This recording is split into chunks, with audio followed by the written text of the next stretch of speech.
Hello, I'm Rebecca, the founder of triiyo, and welcome to PEP Talks with triiyo. triiyo is the leading solution for workplaces to support their people during every life transition, from starting a family to retiring and every life event in between. On PEP Talks with triiyo, we chat to our expert partners for advice on how to best navigate these common, complex, and often messy life stages that happen during our working career. Keep listening as we connect the dots between life and work with the simple aim of education and empowerment. After all, life happens at work. Today on PEP Talks with triiyo, we're talking with Lawrence Mitchell, CEO of Wellbeing at Work Asia Pacific and founder of Finding Equilibrium. We'll be discussing the importance of connection and community and how workplaces can create a sense of community. Lawrence, welcome back. Thank you for being here again. Thank you, Rebecca. Thank you for having me. It's always great to talk to you. And you. So for those that haven't heard your first podcast with us, could you tell us a little bit about yourself and the work you do, both at Wellbeing at Work and Finding Equilibrium? Sure. So Wellbeing at Work, our mission, and I don't want to sound like some advert here, but our mission, our purpose is to help organizations make wellbeing a strategic priority in their organizations. What does that mean? It means talk about it at board level, but apply resources to well-being within their organization. The way we do the work we do is by building communities in different countries and different cities around the world, and we support the communities by creating events. We do a Wellbeing at Work Summit in about 10 different locations now. Personally, I'm responsible for the summits in Australia and in Asia Pacific. So we do, we had the summit recently in Australia. So one day in Sydney, one day in Melbourne, and a day online as well. And in April 2023, we'll be doing exactly the same, but one day in Singapore and one day in India. So that's a big part of what we do. But then we also work with individual companies to help them apply the learnings, the best practices from the leading companies in this space to their own organizations, because it can all seem very logical and it all makes sense, but as we know, when we try and apply it and integrate it, that's when it can be challenging. So we help companies to really overcome those obstacles, identify their starting point, create a vision that is inspiring for them as leaders, but also inspiring for their employees, and then we travel with them on that journey to really help them create a culture which is very supportive of both the well-being of their people, but of course the well-being of their customers, of their communities, and of their business. Amazing. Thank you. So we have just completed the Wellbeing at Work Summit, which I found incredibly insightful. What would you say were the key trends that came out of that summit? Yeah, I mean, it was a really, and I should say to you, Rebecca, thank you so much for, being part of it and supporting the event, because it was like months and months and months of work, and then it all kind of came together. And I really enjoyed it, I have to say. It was great fun from beginning to end. It was like a lot of intensity, but it was wonderful hearing some of the leading companies in Australia. So we had the MD of Bunnings speak, for example, in Melbourne. We had Carmel, the leading consultant from KPMG, speaking in Melbourne. We had people from Unilever, from Qantas, from the biggest companies. And one thing I noticed was there was a lot more authenticity about what they were saying. There was a lot more sharing from the heart. But I think the overall message that I took away was things are changing. We know that. And some companies are not actually talking about change anymore. They're talking about continuous evolution. And I really like that, because it kind of highlights that even like change has a beginning, a middle, and an end. And it's like, now we've changed, now we're back to normal. That's no longer the case. Maybe it never was the case. And we're in this continuous evolution, which means that we as individuals, as leaders, have to be adaptable. We have to be resilient, because we have to be at our best to be able to support our teams so that they can be adaptable, they can be resilient, they can feel inspired and energized, so that we get what we want as organizations, which is strong engagement, retention, attracting, the best talent in the marketplace so that our business can thrive. And that was a huge takeaway. And I think the other big takeaway, as everyone's really, we spoke about working from home, working in the office, trying to get people back. Why should they come back into the office?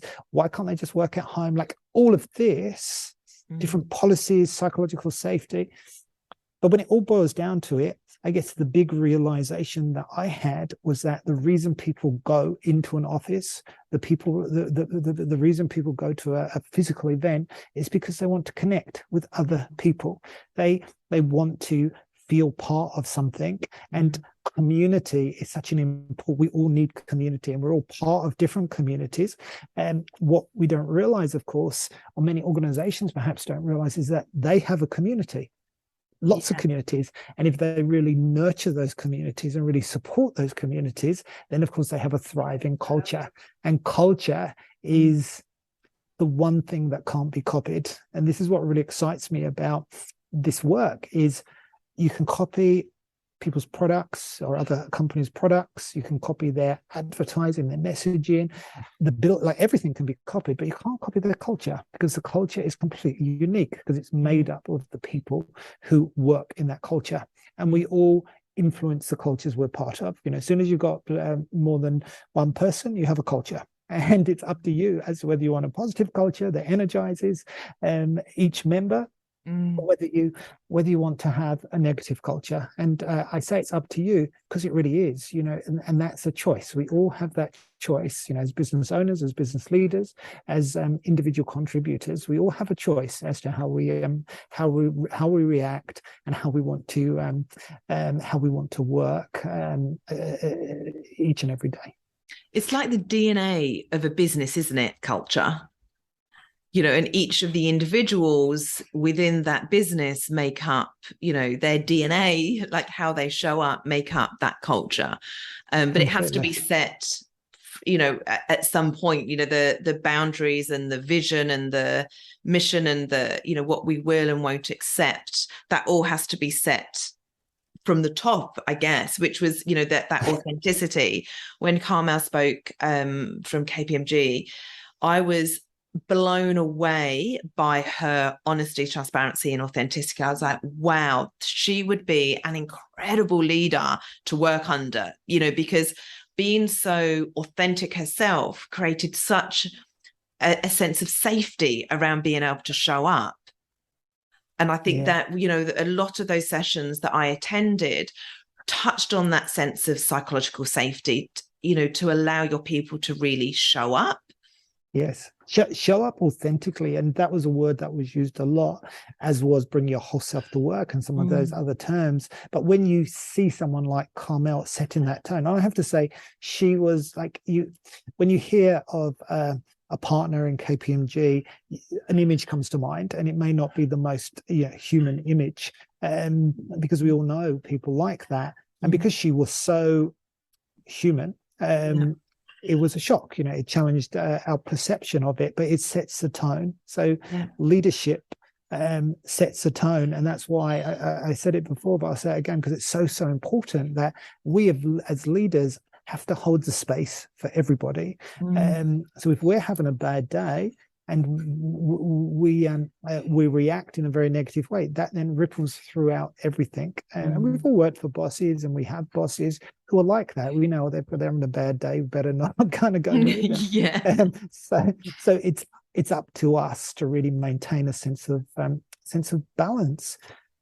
That word balance came up because at the start of the Sydney Summit, we actually asked people, what does well-being mean to you? It's one of those words that has very different meanings to different people.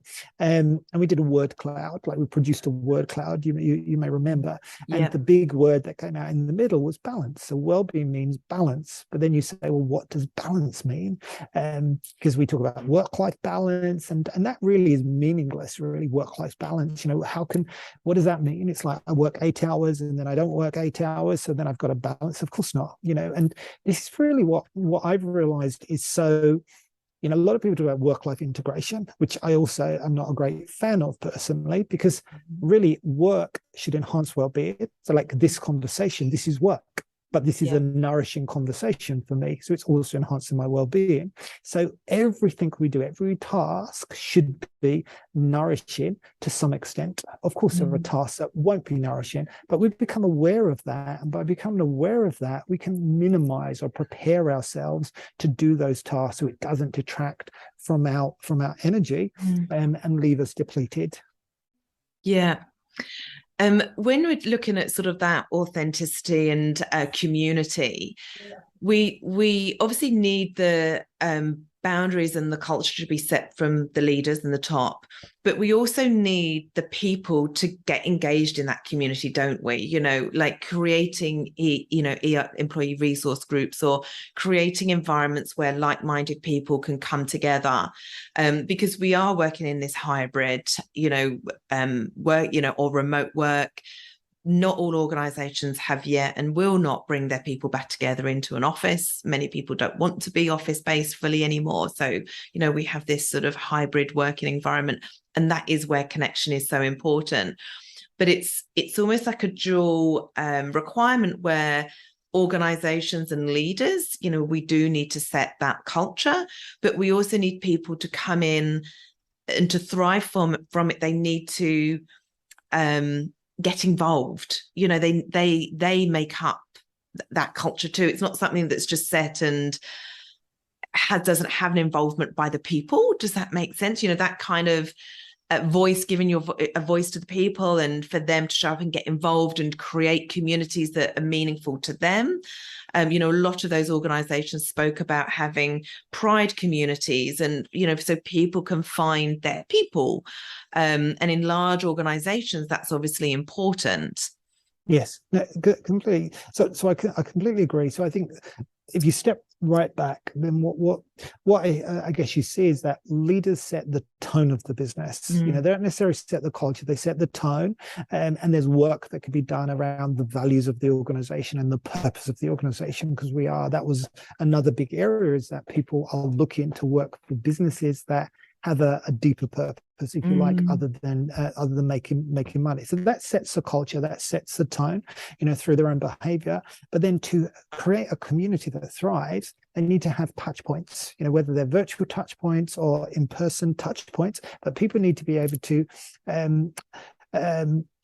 collide, so that they can meet and connect, and then you get this organic evolution and development of ideas and relationships that come out, and that's when the community starts to become stronger, because people like to, we hang out with people we like, and we want to get involved, and that's when it starts to become a place where people want to stay, because I know I worked for one company for 15 years, and when I look back, I realized that they did a really good job at creating a safe environment. The leadership set the tone of the business, which meant there were certain behaviors that were acceptable and certain behaviors that weren't. And we're talking a business with like 13,000 employees. So there's a lot of people working there, but bit by bit, the culture wasn't one culture. There were lots of cultures, like subcultures, but lots of different initiatives that didn't just leave, because things happen. People find each other. If you're, we're all looking for people who are similar to us. So if you're working for a business with 13,000 employees, then you'll find people. But what the organization can do is strengthen that and make it easier. So one of the things, for example, that happened, because I used to run the Wellbeing program as well as the marketing program, and the Wellbeing program, the starting point was just seeing what already happened. So it was like what already happened, and I noticed there was a swimming bus that picked everyone up on a Tuesday, and there was a darts class, and there was a women's, all these little things that were happening, like cottage things. But by doing that, my question at the time was, what can we do to strengthen that? How can we make that better? How can we understand what people really want, so that we can put some resources behind and make that a much more meaningful part of the culture and of the community? Yeah, it's like creating a collective, isn't it? Where and that collective then also has a meaning and purpose. And I loved the talk by Nathan from The Body Shop around, getting the people that are working for you, getting them finding their meaning and purpose in their job. Because if you have purpose and you're showing up to work every day, not just for a paycheck, but because I deeply believe in what we are doing, then you have got a highly productive, healthy, happy, well workforce that are going to be engaged and stay with you, which in the current climate, we always talk about employee wellbeing, engagement, retention. How do we get that engagement and that retention of our people? And it really was, when you talk about purpose, then, your people can't be headhunted and plucked out, because actually there is more to what they are showing up every day for beyond just a salary. Absolutely. And, The Body Shop is a great case study to look at. That was a very inspiring presentation. And, and I think we all remembered The Body Shop from years ago, but the work they're doing to reinvent themselves is very, interesting and inspiring. Yeah. And now, obviously, as businesses and of people, we are going through a very big change and challenging time. And often, when there is a downturn or a perceived downturn, this kind of thing is happening, often organizations, well-being is one of the areas that organizations start cutting. And I think from the summit, it really came through as that's not the right thing to do. Cut employee well-being in a downturn is not a productive, it's not going to benefit the bottom line. Sort of what are your takes and insights on that? And why is it still important in challenging times, whether that's from business or individuals, to still maintain that focus on well-being? Yeah, completely. I think it's not only important, it's like critical, absolutely critical in all times. And it comes back to what do we mean by well-being? So in good times, when businesses are flourishing, there's a lot of money coming in and people think, well, okay, we don't need to worry so much about well-being. But there are different issues, and we do, of course, in that context, because we have issues of overwork and burnout, and people need support and they need access to tools. When the opposite occurs and we're in a very challenging environment, as we are now, businesses are looking to cut their costs, and they need to do that. Obviously, business survival is really important. But I think when it comes down to how you cut the costs, and most importantly, how you communicate to people, this is what sets the business up for success when they come out of a recession. Because when you're very short-term focused, and of course, if you're in a survival mode, it's like, okay, we've just got to survive. Some of the behaviors may not be appropriate or sensitive to other people's needs. In that context, that really comes back to bite you. And I've heard many examples. I was looking at a case study the other day. Organization cut 20% of its cost, didn't communicate very well why or what the impact was on the people who were staying, because their jobs were impacted. 6 months later, they had a massive problem with attrition, and that's a very common story. Again, working for a company for 15 years, I went through lots of different cycles, like every cycle, to be honest. Fast decline, fast growth, and everything in between. And that was one of the big learnings about how to really support the well-being. And by that, it doesn't need to be massive programs or huge expense, but one of the most simple things is about recognition, people feeling valued. And if you do have to have difficult conversations, like telling somebody that they don't have a job, and it's not a conversation that anybody really wants to have, there's a way that you can do it, and I learned that, there's a way that you can deliver a negative news in a way which is respectful and sensitive to someone else's needs. And, unfortunately, in my career, I've done that many times, having worked through all of these different cycles. And that's what I learned, that in downturns, if you really focus on the people and supporting the people, giving them hope, giving them vision, allowing them to, almost protecting them, like you're creating a psychologically safe environment. What does that mean? It means you're protecting them to some extent from all the distractions, because that's why we're paid as leaders, to kind of deal with all of that. so that we can protect our people so that they can focus on their jobs, because their jobs, of course, and their work is actually going to get us out of this downturn. So it becomes, so a downturn from a well-being point of view and a culture point of view, a community point of view, either brings you together, brings the team together and makes you stronger, or it can pull you apart. And that's why if you really focus on well-being during these more challenging times, you will create a much stronger culture that will support you way into the future. And it really is. And when I say what aspects do you focus on, it doesn't mean just let's get an app, a mental health app or something like that. What it really means is focus on the communication, the leadership, and it comes back, because communication is what impacts other people. Our words impact other people's behavior. So what you say is really important. So really being sensitive to that, training our leaders to communicate with heart and with empathy will go a long way to impacting the well-being of their people who will be working. You know, when resources are cut, everyone has to do more, and it becomes, you know, even more uncertain. And obviously, this is challenging, but we can get through this, and we always get through this. And that's what people need to believe to be able to keep going through this, through these challenging times. So that's why. And there's more I could say, like more initiatives that we could actually do. But well-being should be a strategic priority in a good times as well as bad. Yeah. And when you're then talking about the leadership, that really does still go back to being really authentic. You know, communication and authenticity is crucial. And I agree, you know, in the downturn, if you can talk with heart and compassion and keep that human sort of led focus, then you're going to create a really loyal workforce that comes out of it, because after every downturn, there's always an upturn. And, you know, if you've looked after your people through, that's right, you know, the downs, you know, then you're going to have a loyal, really productive workforce that stay with you longer term.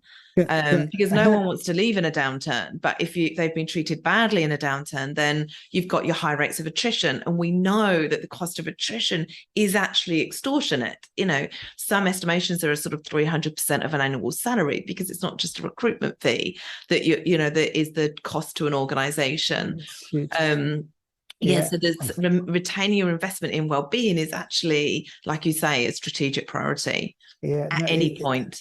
It really does. And financial, it makes financial sense, like you say, and it comes back to short-term, long-term. You know, if you think we're just going to focus on this and not really care about the impact, then of course we everything has consequences, and we'll see those consequences down the line.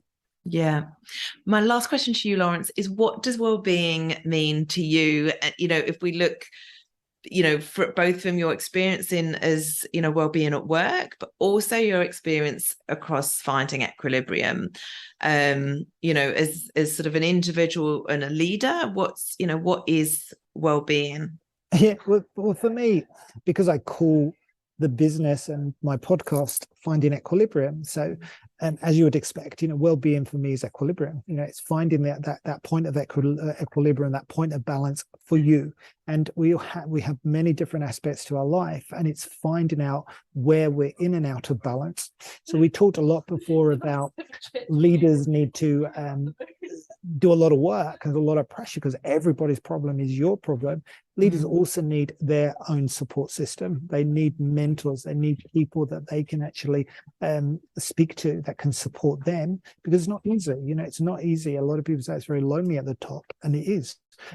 Because you are dealing with so many moving parts. So having your own equilibrium toolkit to really support you every single day becomes non-negotiable. Those tools are non-negotiable. No matter how busy you are, there are certain things that need to happen. And I talk about sustainable wellbeing tools. There are a lot of tools that are not sustainable.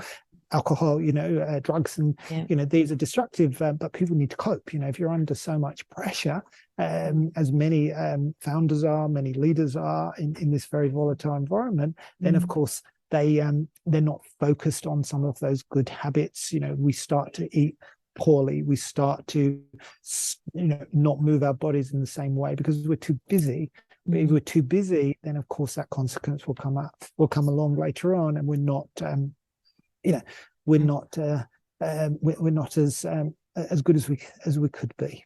So, so well-being is finding equilibrium. Finding equilibrium is finding balance across. I have a model which has 5 pillars, and those pillars are mindset and emotional well-being, which is such a big part of us, our thoughts, our feelings.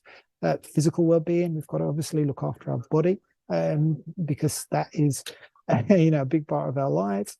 Connection is the middle, and that's connection to self, having a sense of purpose, as you said before, as well as connection to other people, relationships, also connection to the natural world, really having a relationship with other forms of nature. The fourth area is financial well-being. We know this is such an important driver, arguably the foundation of well-being, because many people are struggling with increasing interest rates, increased inflation, and uncertainty, and that has an impact on our mental health, which will then impact our physical health.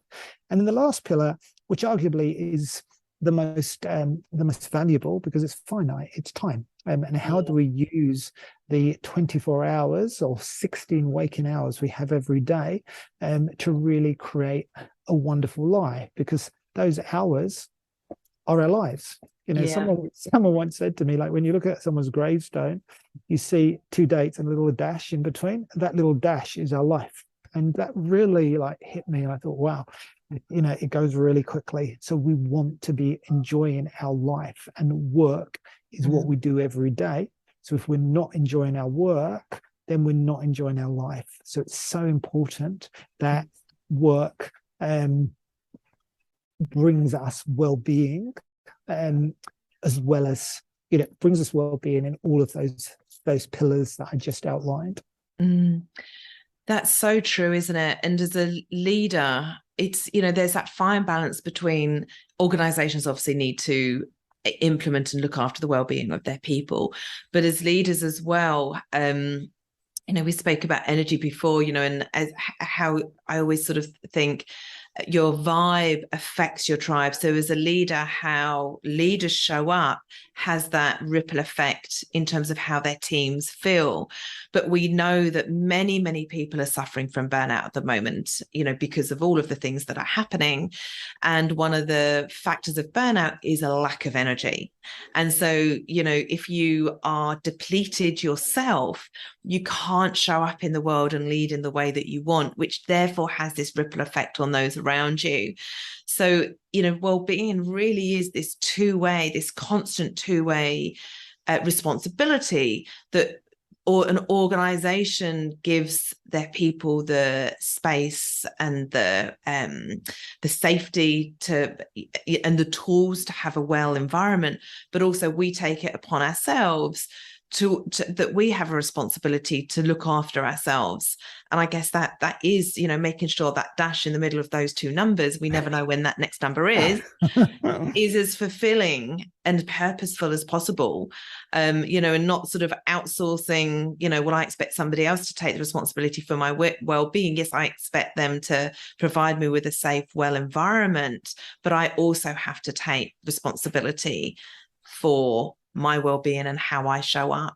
Completely. And there's a lot that we are in control of, because often we don't feel that we're in control of our lives, or we don't have choices, but we do. We choose what we put in our body, we choose what we put on our body, and those choices will have an impact. We choose what we bring into our minds. Our minds, what we allow into our minds, our body has to digest it. So, do we allow negative news, etc., to come in our mind all the time? Because that's going to impact our well-being. That's not going to bring us into a state of equilibrium. One of the speakers, you may remember, Steve Griffiths, he had a very simple model, which is about above the line and below the line, which is very similar to this whole point of equilibrium. are the things that you're doing bringing you above the line, or are they bringing you below the line? And if they're bringing you below the line, then stop doing them. And to stop doing them, you've got to become aware that you're doing them, because often we just do these things and we're not even aware that it's actually taking our energy, bringing us lower and lower below the line. So the more, and I find that very inspiring personally, because it means that we're empowered. You know, we can influence our experience of life through our own choices. Of course, events happen that impact us, but we can react better to those events if we're in a state of equilibrium. If we there's a lot of different tools for each of those different pillars. You know, if I share what I do just to support my own equilibrium, you know, I meditate every day, because that's something that I find incredibly beneficial. So that's a non-negotiable. I move my body every day. Like I'm a big runner, so that's a non-negotiable. So I have these things that are non-negotiable that I kind of fit in, and I try and do them as efficiently as possible. Food is a really big component, so I'm very aware of you know, the quality and what I put in my body, because if it makes me feel, you know, lethargic, then I'm not going to be able to do the work I need to do. So, and it doesn't have to be, again, it's balance. It doesn't have to be super strict and purist. I've been there before, whereas now I'm like an 80-20 person. You know, it's like 80% of the time I'll do good, you know, the things that I feel are supporting my energy, keeping me above the line, and then 20% of the things will bring me a little bit below the line, and that's fine. You know, as long as I don't sink too far, I can then get myself back into equilibrium, because it's all about balance. It's all about living a life which you know, which brings you joy, you know, you joy. And if you're in a joyous mood, then of course that will impact everyone else, as we've been saying. You know, if you're leading a whole team, your joyous mood will have a positive impact. It will have a positive impact on your family. It will have a positive impact on your community, and so forth. Whereas if you're below the line, then all of your energy will need to go just to get to the line, to be able to function, you know. And I know it's easier said than done, but that's what we do. You know, that's what we really do, is to help people understand their starting point. Where are you above the line, below the line, in each of those 5 pillars, and what can we do, or what can you do to support yourself? And that question always starts with, does it really matter? Like, do you want to get above the line? Because some people may not want to, and it's all about choice. And I'm a great supporter of that. It's fine. You know, if you don't want to, you don't have to. We all have a choice in life, and making that choice consciously, of course, is very liberating, because at least you're saying, okay, I don't want to, I'm quite happy doing what I'm doing. Just leave me alone, and that's fine. Fine. Yeah. No issue at all. No issue at all. We don't all have to do the same thing. We don't all have to, you know, be exactly the same. You know, I think one of the richnesses and the great things about living in our culture, our broad culture, is the fact that we are individuals, but we are part of a collective. And the individuals, and we heard this a lot around diversity and inclusion and belonging, is one thing that really enhances the community and the culture. It's feeling included, no matter what your background is, that you feel that you belong there, and you can show up in an authentic way, and you don't have to hide part of who you are. Yeah. Lawrence, this has been amazing. Thank you so much. Human connection is obviously in our DNA, and community, I think, is so important. And I love that organizations really are looking at how do they create community, that collective, and really move the dial on culture and well-being, because that is I think the way that we're going to have healthy and well workplaces that can thrive even in these challenging times. Yes, no, I completely agree. And I think we have a real opportunity as a collective now, and workplaces do have access to, hundreds of thousands of people. So if we can really help workplaces to support their people and support themselves, then of course we'll create cultures and communities that are that are thriving. Thriving individuals, thriving businesses, thriving communities, and then a thriving economy. And there you go. So I think that's the way out of all of this challenging time is start with the people, let them thrive, and we can be bouncing back out of this sooner than we know. Let's hope. For sure. Thank you so much for your time. Thank you so much, Rebecca. To talk to you. Wonderful talking to you, and thank you everybody for listening. I look forward to speaking to you again. And if people want to find out more about me, then LinkedIn is probably the best the best place, or Wellbeing at work.world. I will make sure that all of these links are in the bottom of the podcast so people can find you. Wonderful. Thanks, Rebecca. Bye-bye. Thank you for listening. To find out more about how triiyo can support your people, visit triiyo.com.